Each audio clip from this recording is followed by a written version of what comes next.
This is Marketing Uncomplicated. Hi, everybody, and welcome back. I have Michael Puhala, who is the Chief Community Evangelist at Khoros. We'll get into what that title means because it's a big one. He keeps the company at the forefront of the online community industry by championing its solutions, trusted by hundreds of the most respected brands around the globe.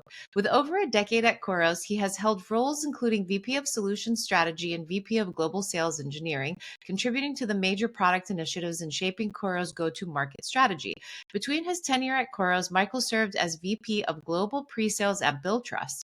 In June 2024, he published his first book, Love This, especially with what the subject is about, and we'll get into a little bit about his book too. It's called Human Traits, a novel exploring humanity's relationship with AI. Welcome to the show. It's so good to have you, Michael. Yeah, it's great to be here. Thanks, Sacha. Yes, I want to just dive in and really get to kind of like the nitty gritty of it. So you've been a key force at Khoros for over a decade. How has the definition and role of the community evolved during your time there? And I'd love to dive in because it's an interesting title for somebody to have. So I definitely kind of want to unpack that, if you will. Yeah. So when I started in Khoros at 2010, the community space was, it was 10 years old at the time in terms of kind of how companies were utilizing community.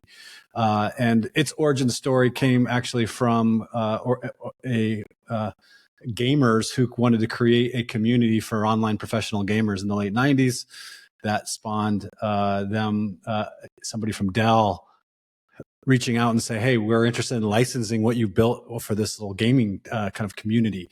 That kind of then was the impetus for creating a kind of game-like experience, but for organizations to build communities, but then have things like leaderboards and rank and reputation across the organization. So when I joined, 10 years after that, this was just now starting to get traction with organizations who saw community as and this is really pre-social media. So community kind of fell right in between, and when you think community, you largely think of forums, but there are other, like there's ideation, and then there's some other, events, some other what we'd call modalities or interaction styles that make up a community, an online digital community. And so communities like longstanding communities like Sephora were starting to see like real success with how they were measuring and how they were engaging with their audience.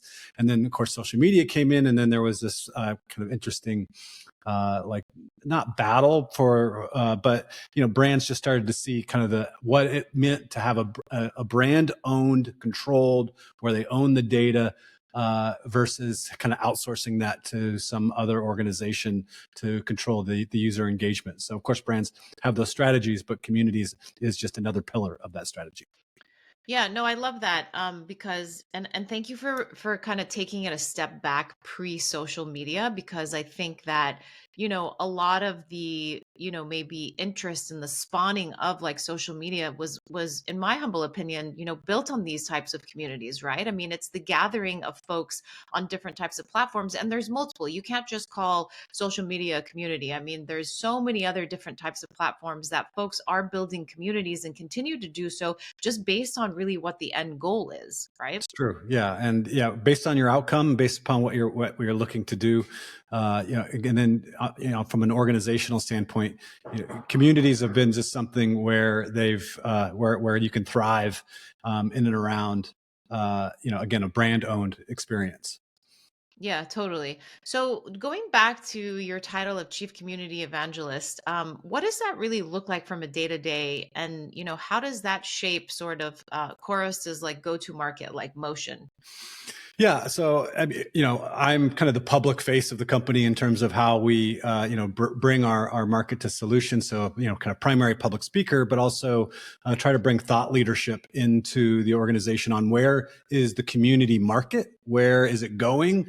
What are what are our, what's unique about our product is that our customers are brands, but the people who touch our product and software every day are our customer's customer.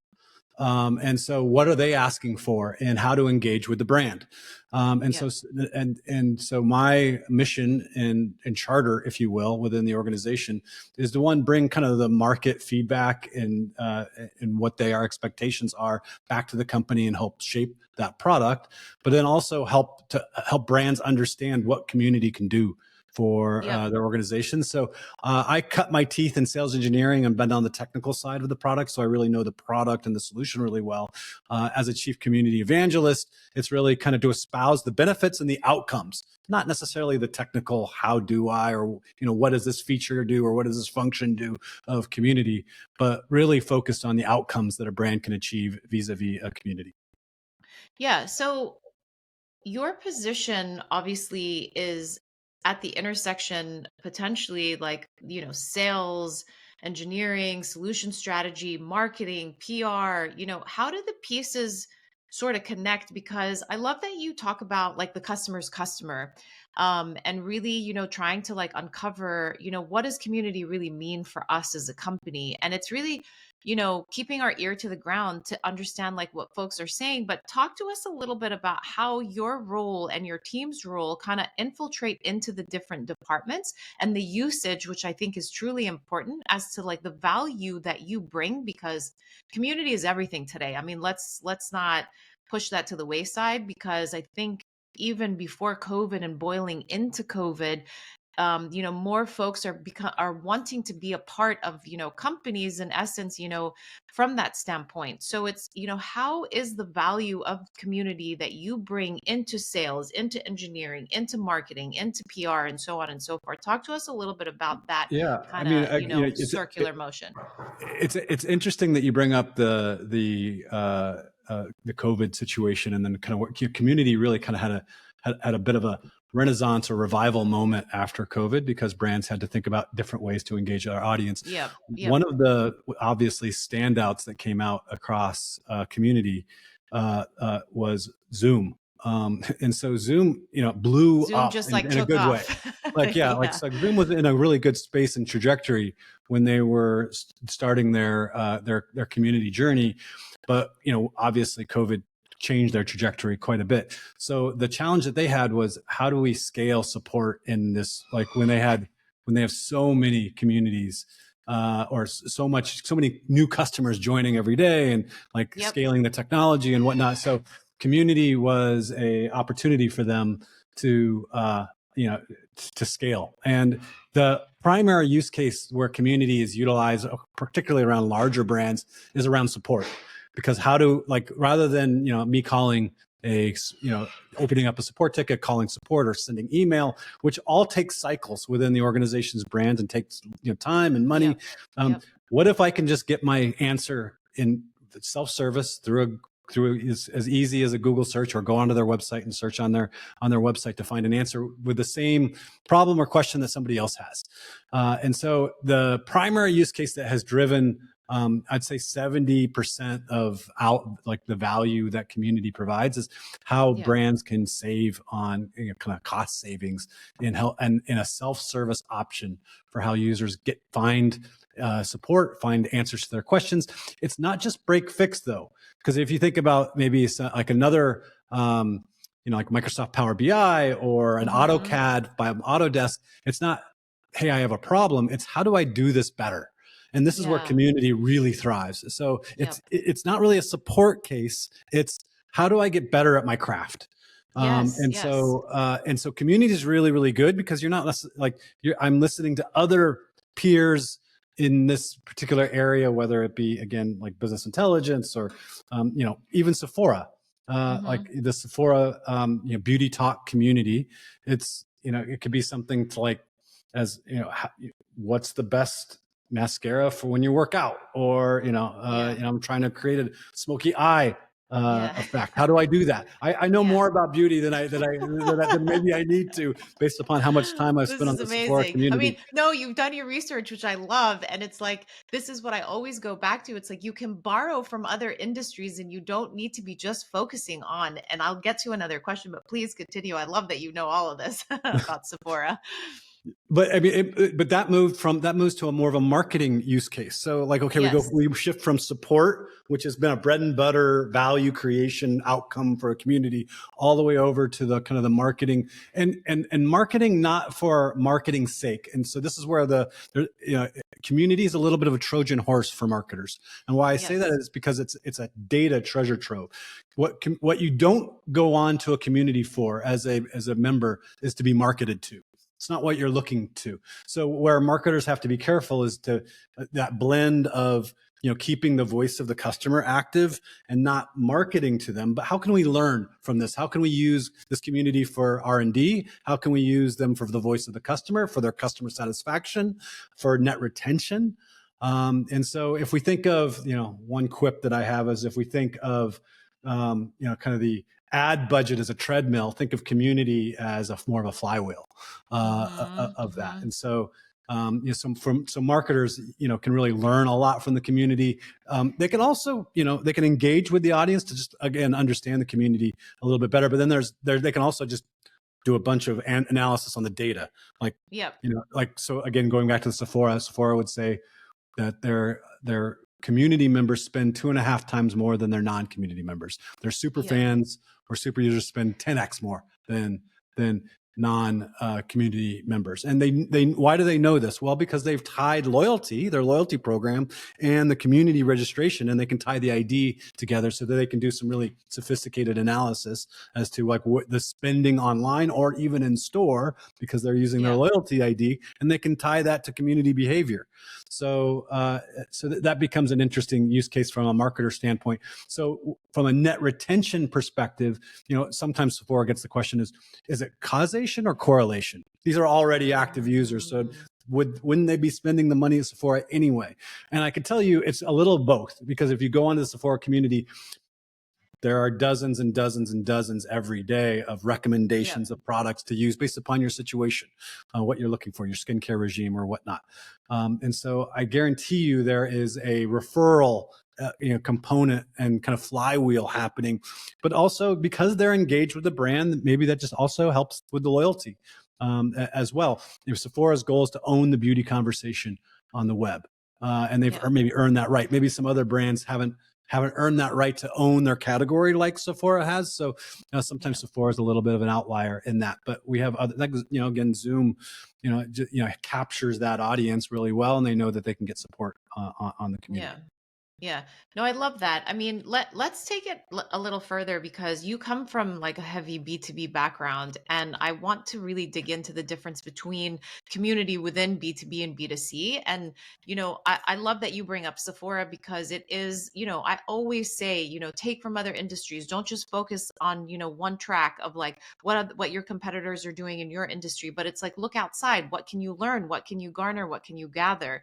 So really, let's talk about that differentiation, and maybe there isn't, and that's what I want to unpack, between like B2B and B2C as it relates to community. Or really, is it the same? Are we really gathering the same type of data and supporting the different teams and sections of the company in the same manner, depending on that? Yeah, there's a Venn diagram for sure. There's overlap where B2B and B2C happen. The best, so like, another really great B2C community is Spotify. And Spotify, of course, like one of the areas that they really, really thrive on is ideation. We're getting ideas from what's important to consumers in what they build. And so every month they have a kind of almost like what they do with Spotify Wrapped at the end of the year for consumers. They have kind of an ideation wrapped at the end of every month. Here's the ideas that we brought forward to the product. Here's what we're working on. Here's the stuff we're not working on, or not as important to us. So that just engages customers in a way that maybe otherwise wouldn't be engaged. But then on the B2B side, I'll use another S brand. I'm using Sephora, Spotify. We'll use Shopify as another example. Shopify as businesses that are smaller businesses, the SMB businesses that are selling products and services online, need help with that, bringing their business. So, Shopify is a really active community in helping small and medium-sized business owners build their business online, and everything from commerce tools to online shopping to marketing strategies. That's so we're still. You were asking kind of the differences and or similarities, and I'd say they're more the same than different. There might be some different modalities or interactions that we use, Yeah. differently, But it's but kind the of like outcomes, walking in parallel. yeah, the outcomes in customer acquisition costs, are typically are improved with community. Net retention is improved. Community CSAT is certainly improved with community. So the outcomes tend to be the same, even though some of the methods might be different in how Yeah. community Yeah. is rolled out to either a B2C or a B2B context. Yeah, yeah. What was the big like faux pas screw up? It was with one of those big speaker system. I think it was Sonos, where they did like an upgrade to I think their functionality, and they didn't pay attention. That's another S. Here we go, Yeah, Sonos. yeah. They didn't pay attention to their community as we're talking about, and they really just had a downfall in terms of like their C-suite level, like folks leaving, people not wanting to, be the diehard fans that they were for Sonos, because when something was actually working, Sonos went ahead and did an update and changed it. And all of a sudden, it's like, oh my gosh, the repercussion of that was Yeah, it's huge. a good example of what not to do Hmm. in terms of listen, as particularly in the community piece. You said the CEO, I think, left even as a matter of when there was kind of a Yep. mass exodus and like very, very large.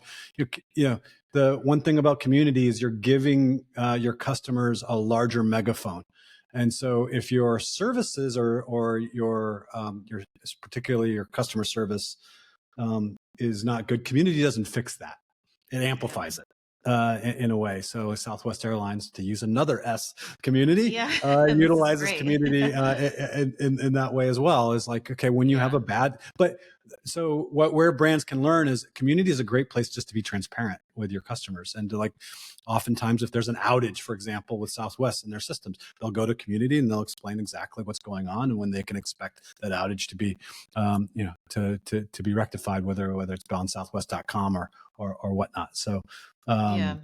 um, yeah, there's lots of ways that brands can kind of both hit and I'll call it miss with community. Hmm. Hmm. Hmm.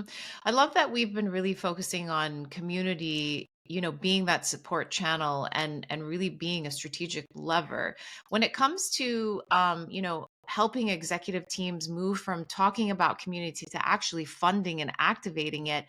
What do you feel have been, or, in multiple positions, or, what has been sort of the barrier to entry in terms of that tipping point of them fully understanding? Maybe it's like results that come through it, or, maybe it's an activity that was placed into the community and something actually came out of it. But, tell us a little bit more about how you really move that conversation.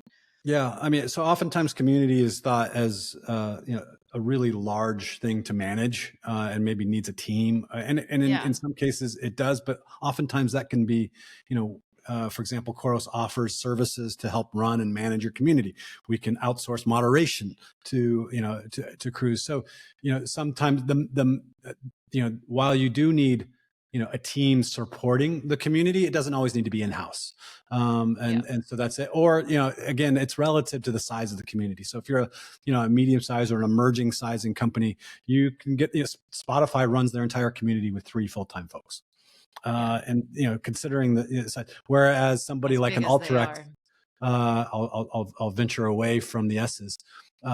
They'll at one point in time, I remember them having 17 full-time people on community. It kind of Hmm. depends on Hmm. the organization's commitment, the organization's kind of hierarchy in terms of where community is placed. Oftentimes, community is under marketing. Sometimes it's under support. Sometimes there's a VP of community title within an organization. Those tend to be a bit more progressive in how they think about activating their audience, activating their customers, how they engage with their customers. So we're seeing more VP of community kind of titles in Yeah. organizations, and that's a promising trend that we're seeing. Yeah. I'd say more times than not, it's under the marketing umbrella. Yeah, no, I mean, I totally agree with that. I mean, spinning off into marketing, and we've been talking about, how to best use community, how people should start, but what should marketing and product and customer success leaders stop doing if they actually want to build communities that drive real retention and loyalty? Yeah. So, I mean, I think it's, there's always the start, stop, and keep. And the stop. I mean, I'll say that they need to. I'll say more around the lines of starting to kind of just use it as a listening channel, not a marketing channel. And so the more that you can listen to that and understand what the needs are by your community, I think it's the most effective way. And I guess stop marketing to that channel. I mean, it's a natural. To tell a marketer to stop marketing is maybe an oxymoron. But it's a tool. It's a tool to utilize and to understand the data in ways that maybe you don't have. So, like, I would say, start understanding the data in ways that you haven't maybe leveraged it before. Can we utilize the community to survey customers? Can we ask them what's the important? Rather than putting an open suggestion box, like what should we be focused on? Sometimes product owners are putting in, here's our top 5 priorities. Then they'll ask the community to stack rank them themselves so they can get a kind of a pulse from the market as to what's important to the community. Brands are sometimes under the illusion that they have the, like Apple's best known for, like, we're going to tell you what to use, what to like, or we're going to tell you how to use this. Not every brand has that privilege or has kind of created that way of thinking. That's almost similar to like Amazon, where it's like you buy something and it's like, you've purchased this, you may also like this. Is that like what you're saying? Yeah. Okay. Using it as a recommendation engine, or the Netflix style of, like, because it's just a treasure trove of data that now marketers can now better understand. How are they interacting with other users? Who are my super users? Those people that are answering. So, look, what we know is anywhere from 80 to 90% of community members, or not community members, users are coming in just to get a question answered. And then you've got that 5 to 15% of that are engaged, they're asking questions. And then you've got, usually the 1%, it could be sometimes as low as 0.5% that are generating 70% of the community's content. So, these are 3 different kind of audiences that we're needing to effectively serve in a community. Is like, who are just looking for answers. How do we surface expertise? How do we surface answers quickly? Next, how do we then engage with, act actively? And then how do we then treat the people who are using community? I mean, Sephora will tell you their top super users are 20, 30, 40 hours a week, volunteers for community. Fitbit being the same. Like Fitbit's another great example of a community that's just really, really active. Not just how do I use this device on my wrist, but how do I live a better lifestyle, a healthier lifestyle? So there's, everything from how do I live a healthier lifestyle to, like, oh, I'm trying to get this from the dashboard. How do I do it? So community can be used for like a really broad range of either lifestyle or category, not just product or service oriented kind of questions. So marketers should think about community a little bit more, I'll call it holistically, rather than it's not just a point and shoot like support channel. No, I completely agree with you. I mean, it is, for me, at least as a marketer, I mean, I find that your community and understanding your community really truly is the powerhouse of, how you can make shifts. I mean, all data analytics is the powerhouse and kind of your chess moves. And being that you stay close to the community, and like I had said earlier before, having your ear to the ground is so important. So thank you for that. Just to take a little bit, to dive a little bit into your position at Khoros, you guys work with some of the world's most respected and biggest brands. What are the best companies that you're working with? What are they doing differently when it comes to community? I mean, you don't have to give us the secret sauce, but give us a little bit of the secret sauce. Yeah. I mean, I think one is a commitment to the community. Microsoft's a great example of that. Google does this really, really well. Spotify, all the ones that we mentioned, like Zoom have a commitment to their users and wanting to listen, kind of making it a bi-directional conversation, but also a conversation among their users. So I think part of the secret sauce is allowing a, for lack of a better word, forum to exist for their customers to talk to each other. This isn't just a brand to customer conversation. You mean internally, right? No, externally.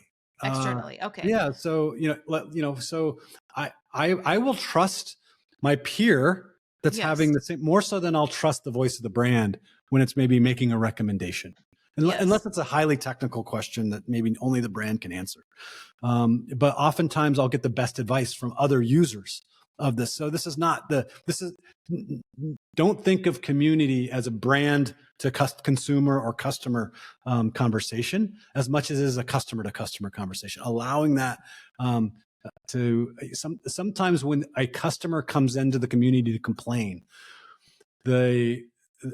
the ones who save that customer are not not the brand itself coming in to answer the question, but it's like, I've had either similar experiences, or this is how I've corrected it, or this has been my experience with the It's brand. the community itself. Has often turned that around.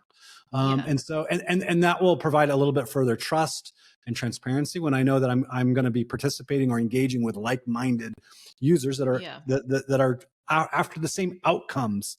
Because I don't always trust, what, like, again, if What I'm the going brand is to, going to respond. if the voice of the brand is more prominent than the voice of the customer in the community, then that's usually a problem. Yeah. Because now it's eroding, because now I'm going to feel like if I join this community, what are they, we all get the cookie, kind of things, like, so, like, Yeah. what are they Drinking the tracking on you? Kool-Aid. How are they listening? Yeah. What are they going to do to market? Am I opening myself up to more spam? Am I Yeah. opening up myself to privacy? So Very true. we want there to be like, oh, the reason why I joined this community is to talk with other customers, not necessarily Yes. talk. Yes, I have a voice to the brand, and that might be useful in certain circumstances, but the ability for me to talk to other customers is really the value. Yeah, I completely agree with that. And then, like, but to your point, then though, from the other side of, the community in terms of, being able to come and ask, how do I do this? This happens, so on and so forth. There is the Sephora, which they're teaching from the community standpoint. So the voice of the brand is needed. So just to talk a little bit about, like, the top level, like, key performance indicators, it really depends what your goal is for that community, correct? Yeah, so if it's a support-based community, then you might be talking about like a KPI would be like, how fast are we getting to, it's important to understand what's the time to first response, but then also Yeah. what's the time to solution. Yep. Those are two different things. Sometimes they're the same thing. The first Yeah. answer is the best answer, and they get that. And another KPI though is like, how many active users are we engaging Yeah. in the community. But if it's more of a marketing, customer CSAT kind of question, then our KPIs are going to be, how, what's like either lifetime value of the customer, Mhm. or Mhm. understanding kind of the net retention of the customer. We're using community to reduce churn, not necessarily to gain a net new customer. Yeah. And so, oftentimes it's like, so for example, airlines or the hospitality industry really utilize community in and around this loyalty idea. Not Yeah. necessarily, they're not using it as a customer acquisition channel as much as it is a loyalty channel. Very interesting. What then have you seen have been the biggest missed opportunities brands face when they treat the communities like a nice to have? I mean, a lot of businesses might go into this and sort of develop like a community and say, well, everybody's doing it, we should be doing it, but that obviously isn't the right direction to go in. So what do you see as being those missed opportunities when they kind of develop them as this sort of nice to have and kind of Yeah. moving with Well, how everybody else is doing it?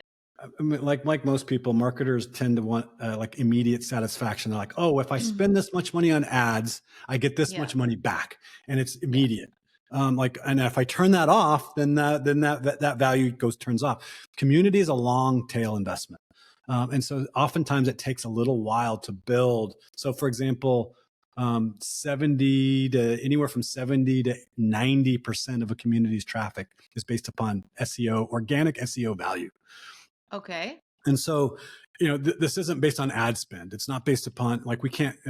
So if we have an open community, then we can get our traffic. But it takes a little while, usually at least about 180 days, to get enough of the content flywheel to impact the SEO engine, uh, to uh, to kind of be optimized and such, Yeah. and to drive that traffic in. So it's not a, overnight kind of thing.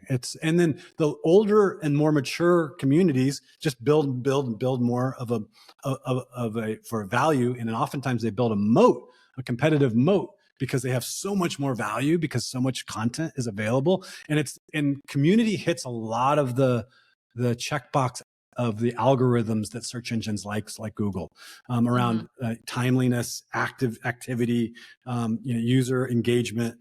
So there's just, unlike what we're always trying to chase with, keeping up on our blogs or keeping up on our videos or keeping up on our social, community, really, really active communities are producing, dozens and dozens, if not hundreds of pieces of content every day. Yeah. And that just becomes a larger pool for SEO to draw from. And so SEO is a natural, organic kind of outcome and output for a brand. But to your point, it's where marketers maybe get, they want the immediate satisfaction. If I invest in a community today, Yes. what's going to be my outcome tomorrow? And it's usually it can be a 6 month, a 2 year, a 5. Sephora community is now sitting on almost 16 years old. But that's gold though for them. And think about, and yes, they archive a lot of the content and they move a lot of it, but Yes. some of these users are longtime users that, like, they're the reason why they're so loyal. So many of these communities, 5, 6, 10 years, plus, and it just builds on itself. It's like a value of a house just increasing. And so versus like an always on spigot that marketers always have to think about the next, like, community kind of, I won't say runs on autopilot. There needs to be active management of that. But once you seed that with an active group of users, the content is on autopilot effectively. And so we don't have to think about it as much. Yeah, it's almost like, as marketers, we say your email marketing list is like your biggest engine, because you're basically growing your list to sell to your list. And I almost feel like the community is just as important as your email list, because it's like you can grow your list to sell to your list, but then it's like you grow your community to kind of optimize and grow your business, right? What are If your email is a thoughts on that? broadcasting channel, you need to think of community as a listening channel. I loved it. Love it. Perfect. So, like, we don't listen via email per se. No. We're using it to broadcast pushing a out, message. yes. We're pushing it out. We should be, we should be using our ears and listening and observing and watching community, and then that will inform our email campaigns. That will inform our marketing strategies, because we're listening to our customers on this side of the equation. Yeah, no, totally. So you've really honestly seen like the community maturity curve, like in action. I mean, from like the stages of like pre-social. I mean, when community was sort of its own thing. What do you think separates the talkers from the doers? Yeah, that's a great question. So, where we see community falter is, a little bit of like what I've said before. Maybe, there is a lack of maybe purpose in why the community exists. Yeah. A lack of objectives as to, like, maybe they think, like, if they just put, it's not a, if we build it, people will come, and will just automatically garner results. There needs to be an active, and communities need a little bit of expertise. So, oftentimes, we see the best communities thrive under really good community leadership. And they understand how to activate the audience. They understand how to, pull in the audience with a right balance of brand content, but also consumer content, and kind of an engaging consumer or customer base to activate. So, the talkers, again, typically want, see it more short term, and the doers see it as a long tail, long term investment. Yeah. This is a thought that just popped up in my mind, but do companies ever kind of highlight certain people within the communities, kind of like those diehard fans, to really be the kind of voice of the company? I don't know what that partnership looks like, but what is that something that is actually done, or is that something that's just, I'm thinking of? No, it's a great question. So, we have this concept inside a community called rank and reputation. and this is why it was built upon a game, is like what keeps us engaged is when we can highlight users or highlight leaderboards, like who created the most amount of solutions or answers, who, Yeah. Microsoft does a community spotlight member of the, I think it's of the week or Month. the month. I don't remember which, where it's not necessarily based upon the amount that they're participating, but the value that they're contributing back to the community.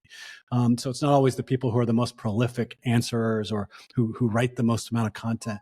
It's the content users, or it's the users who are just engaged thoughtfully, or maybe they really help answer questions for the user. So they'll right on their homepage, they'll highlight that user's kind of profile and the statistics. Of course, sometimes their profile link, it sends people to LinkedIn, which of course Microsoft owns as well. But it further propagates. And the reason why that a user is engaged with the community is because they feel seen, they feel valued, they feel heard, and so their reputation matters. Inside of this, like if you look at the some of the best communities have what they call kind of super user or MVP programs. Fitbit does this exceptionally well, and they kind of have their super user council, and then they'll highlight that right on the homepage. And so they're really kind of bringing kind of the best, kind of the highlight reel at a user level, right, to the surface. And then, so if I feel like I'm being heard in the community and I feel like I'm being valued, this might be lost on a lot of members, but if you remember the show Cheers, every single time Norm walked in, I remember that. they'd yell Norm's name. Well, there's probably a little bit of a dopamine hit that hits when he walks into the bar and people yell his name out because they know him. He's known in that community. Yeah. So there are these superstars that will answer like, oh, that person answered my question. I feel special. Okay. So it's like, and so like some of the top users, for example, at Fitbit, they're just retired, and they're retired from their jobs, and they find value going in to helping other users because it's like they're seeing as their advice is valued, and they're seen in the community. Yeah, no, I truly love that. Thanks for that. Let's kind of move in a little bit and go through some, thought leadership in the intersection of AI. Congrats on your book. That's Yeah, awesome. I thank you. really want to Appreciate dive that. into human traits. I mean, first tell us a little bit about how that kind of spawned and the why behind writing this book. Yeah, I mean, at first I was writing a book talking about AI's influence, and it was going to be written mostly to insiders in the technology field. And then I saw that it was just going to be a really narrow audience and maybe not that interesting to the insider audience. So kind of the idea of a fiction novel and a story kind of wrapped around it kind of became something more interesting for me to write, and became maybe a bit broader audience and a broader appeal to kind of what is humanity's relationship with AI look like in the near future. It's set in 2032 in the summer over a kind of a 2-week period. The backdrop is that it's like 7 years after the collapse of a major social media outlet that kind of falls apart. And then 3 years after California succeeds from the country to become its own nation state, instead of electing people, it elects AI to govern and with a human cabinet. So kind of there's this relationship between AI governing, or having an AI premier is what I call it, versus a human cabinet that's kind of helping kind of move towards a technocracy rather than, so that's the backdrop. Certainly kind of AI is more of a character than it is the storyline itself. But that was kind of the impetus to build a story of like, what does the near future look like in a speculative fiction context. Yeah, very cool. I mean, how then do you feel that um the humanity's relationship with AI, I mean, just from what we've seen, as it's been kind of stewing and growing, like how does that lens influence your view of digital communities? Yeah, so I mean, the big question is, everybody's asking is, does AI replace something? Does it replace me? Does it replace community? Does it replace And I think that comes from a lot of people, not to interrupt you, from those that yeah. haven't used it as robustly. And I think that there's that initial fear from not approaching it to really understand that it can be a tool and it's not going to replace, but it can support. Yeah, I mean the motivation for calling it human traits is like, how do we make it more human? Yeah. I mean, the other kind of play on words is that the AI is inside of the word traits, so I get to kind of use that play. But in context to how I think about it with the community space, is can AI actually help human connectivity thrive? Yeah. Or how can we surface human expertise in Yeah. community through AI answers, for example, or consolidation, or summarization, as it's so good at doing. AI is excellent at summarizing content. So imagine, like, so practically, if sometimes you go into a conversation thread, you'll see this even like on Reddit, where there'll be a question and there's like hundreds of answers. This is where AI is really helpful. Is like, well, can I just have Yeah. AI summarize the best kind of content for me rather than having to read through like pages and All of it. pages of answers? So that's a good example of it, of AI kind of augmenting a community functionality and capability. But then where we also see it is helping with data, helping understand, with customer churn. Maybe AI can help us surface, a question that somebody's on the verge of churning as a customer. Yeah. Yeah. And So so it kind of AI can help highlights it like highlight immediately. this to like really Yeah. put humans to swarm, not necessarily Yes. for AI to So we solve it, don't miss it. but to Yeah. alert to humans like this is a potential churn threat. You need to address Yeah. this now.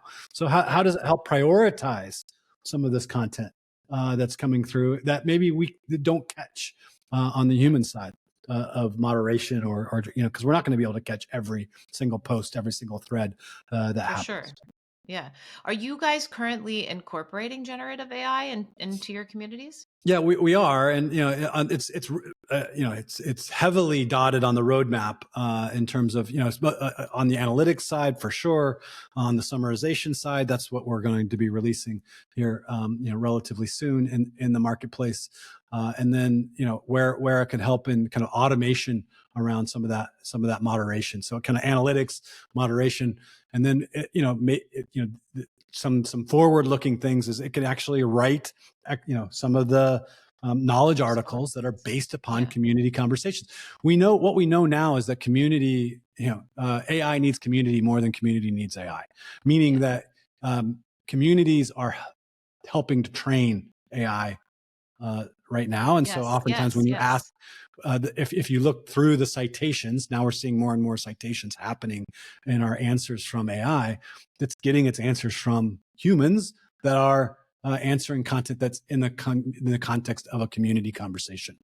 Yeah. Yeah. And so this is where, where it's ultra important to have, but like interestingly enough, we see that like across our platform, we had 4 billion human page views last year. Yeah. We Amazing. saw 40 Congrats. billion AI crawling page views happen. So Yeah. 10x. So Yeah.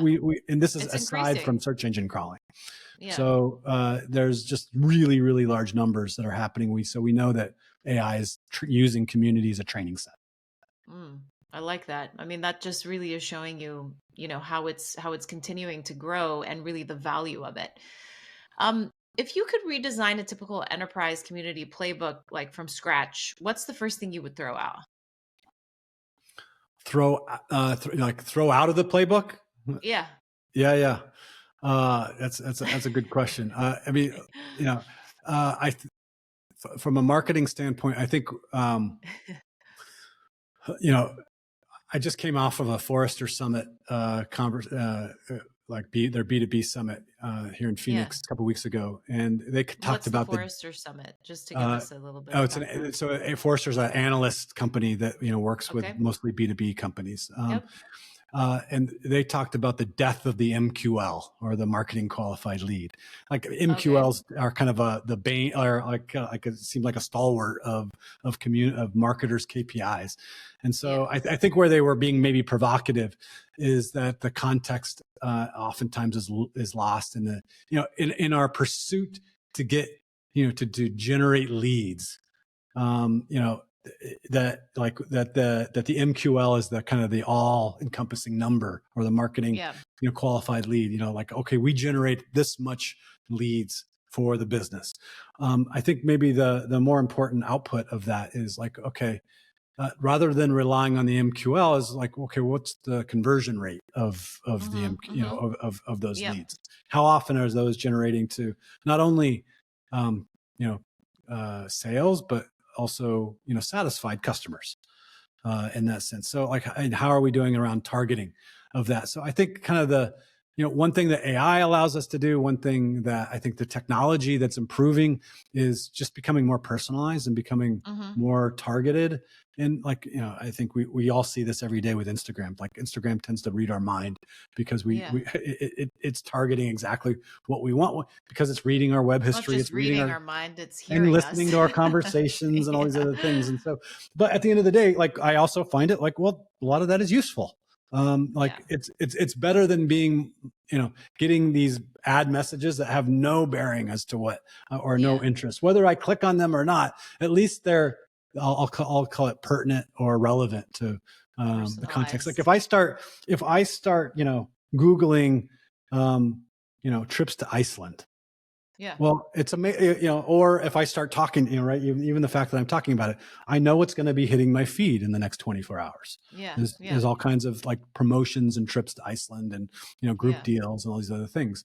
So as a I mean, that's marketer, I think we're beneficial. looking, I think we're throwing out kind of the one to many and kind of going one to few, one to one kinds of types of marketing and targeting. The one size fits all approach is I think it's already Is gone. changing. Yeah. Yeah. I love it. What do you think is one trend that's overhyped in community, and what do you think one that's underrated? Yeah. So the underrated one is easy, and that's just the data that sits in your Yeah. community. It's like it's if you tap into the data, you will learn a ton about your customer base. So that's one that's underrated. One that is overrated is that it will fix support, or that it'll fix your service problem.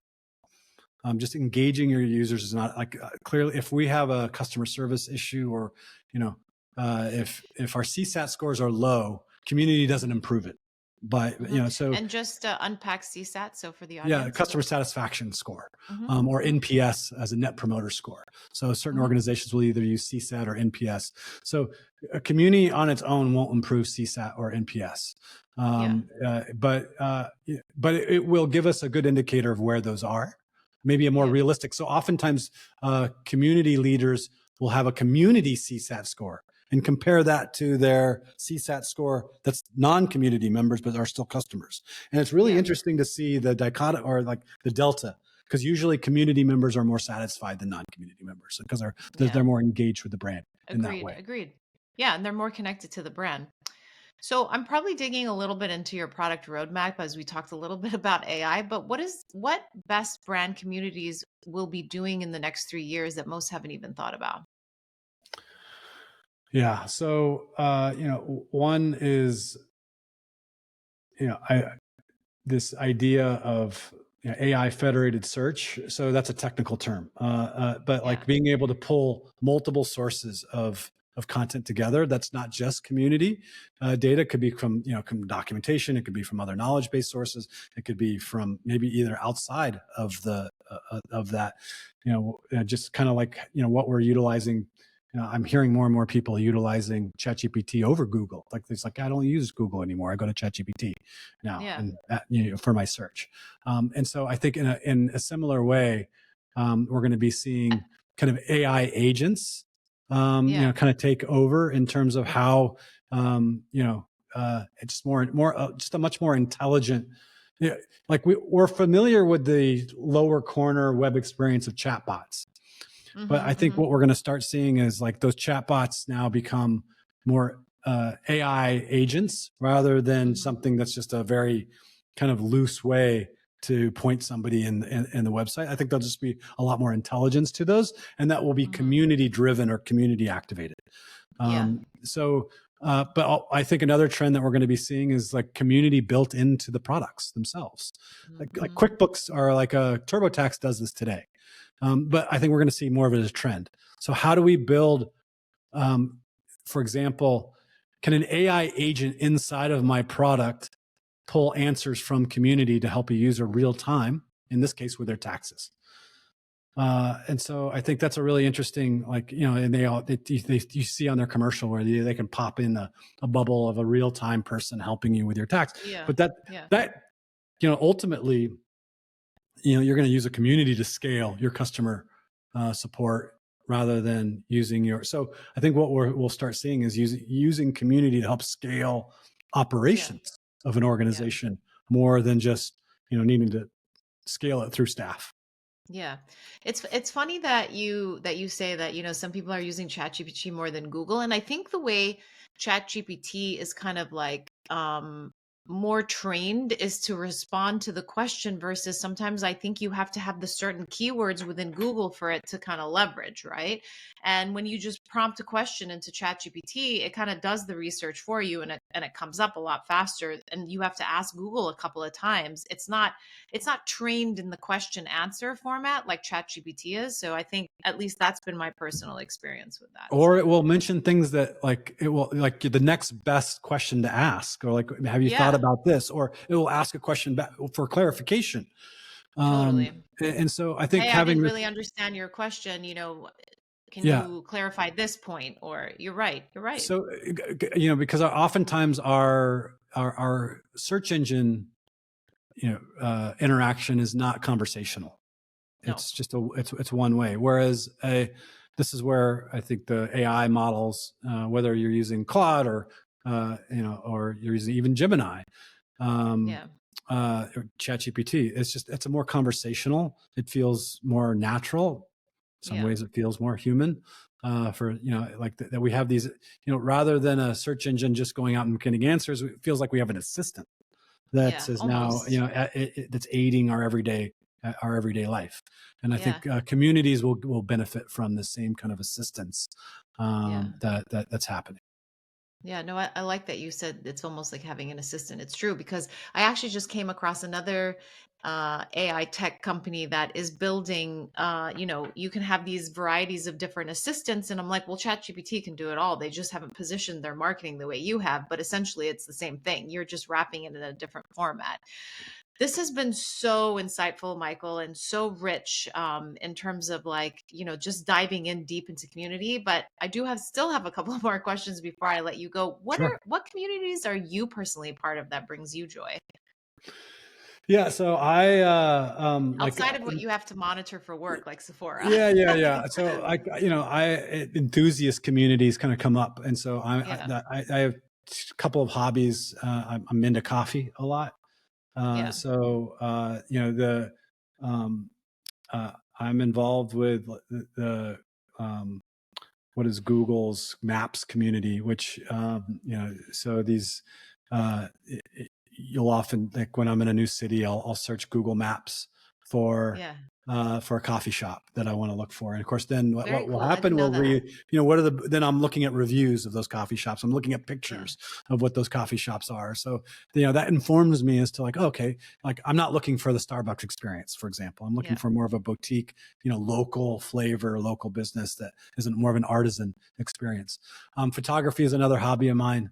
In addition to writing, so I'm involved in a couple of photography communities. Whether it's like on the technical elements of photography, or just being inspired by what certain photographers are putting out in the yeah, marketplace. I'm particularly drawn to black and white photography, so I'm involved with there's some like Leica communities. I really like the Leica yeah, brand, and so yeah, yeah. there's It's a some good camera. not Leica doesn't own their own community per se, but there'll be a bunch of Leica Yeah. forums and Spawn conversations forums. Yeah. that spawn outside of that I'll be that I'm always looking for maybe a Yeah. good deal on Leica gear or whatnot. So Yeah, yeah, those are exceptional cameras. So, good choice with those. thank One you. last question before I let you go. What would you tell your past self before launching a big community initiative, Yeah, knowing everything that you know today? yeah, is to bring in uh, you know community professionals, and community expertise matters when starting a Yeah, community. So just just starting and launching a community without having done it before. yeah, You want to surround yourself with people who have done this, and kind of like, pardon the cliche, but it's not their first rodeo. And so, bringing in community professionals and expertise tends to matter for those people that maybe haven't done it before. And so really Yep. kind of surround yourself with good community expertise Yep. on the best practices and the right playbooks. Because what you do in the first 90 days is different than what you do 3 years in the community maturity, and not Yep. in having to learn that on your own. Just like, we go to YouTube to find out, well, like, how do I do this? Like, I want to find out from people who have done this before. Yeah. It's the same way that you build a community, is you want to surround yourself with community experts. Yeah. Fantastic. Well, Michael, I'm going to list below so that everybody can get a hold of it, but to purchase your book, as Yeah, I well as a appreciate that. link to Thank your you. LinkedIn and any other links, that we get from you, just so that they can stay connected, and, really kind of dig in more to the community, because you have some unbelievable responses to some of these questions that I asked. And I think that there is a wealth of knowledge that people can really learn from. So I appreciate appreciate it. it. And, look forward to having you potentially back on. Yeah, it was a pleasure. Thanks for having me on. Thank you. That was great. That was fantastic. Lots of insight there, Michael. Super, super awesome. Thank you so much. Good. Yeah, no, I appreciate it. I'm glad we had a chance to do it. And there was people knocking on my door. Some, I don't know if you did Hopefully hear that, we but can get rid of that. I okay. know what that feels like. I had family visiting for almost 2 months from Europe, and it's just like, I was like, if my door is closed, do not knock, Yeah, do not yeah. come in, do not stare at me from the left side. But it's Well, like, family is going to be family. Nobody the listened the to me. front desk called me today and say, "Hey, there's these people working on door gaskets today." And I go, the Yeah. only time my time, I could just between, as long as it's not between 10 and 11, we're good. And she's Yeah. like, "Okay, I'll tell them." Of course, that's the only time they came in. So That it's they like, could. Yeah, we'll try and get rid of that, no problem. So we've got lots of content. I actually, I tend to do this sometimes when I feel that, content is relevant to really get out immediately, because it takes at least a month and a half. I have a backlog of interviews, between now and a month and a half, but I'm looking to potentially push this, not next week, the week after. So I'll okay, talk to the team. I'll talk to Riley, just to kind of, give her an updated date for release. They're always out every Wednesday, so it's just going to be a matter of, like, what I can look at my calendar and move some things around. But I okay, definitely want to get this out sooner rather than later. I appreciate that. Yeah. Thank you so much, Michael. This was really good. I hope to stay connected. And Yeah, we'll if I stay have any connected. I saw questions, your I'll LinkedIn definitely reach connection, out. so we're connected there. So I appreciate it. Thanks, Yeah, Sasha. absolutely. Have a good one. Okay, cheers. You too. Bye bye. Bye.